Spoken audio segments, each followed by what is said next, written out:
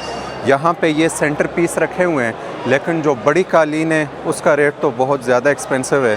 अब जैसे यहाँ पे ये वाली कालीन है, ये भाई बता रहे हैं कि इसमें जो फुल कालीन है यानी कि 12 बाय 16 में उसकी कीमत 10 लाख अफ़गानी रुपीज़ है। ये वाला जो सेंटर पीस है ये पीस 1 लाख रुपए का है। इसमें बड़ी कालीन जो है वो 10 लाख रुपए की है।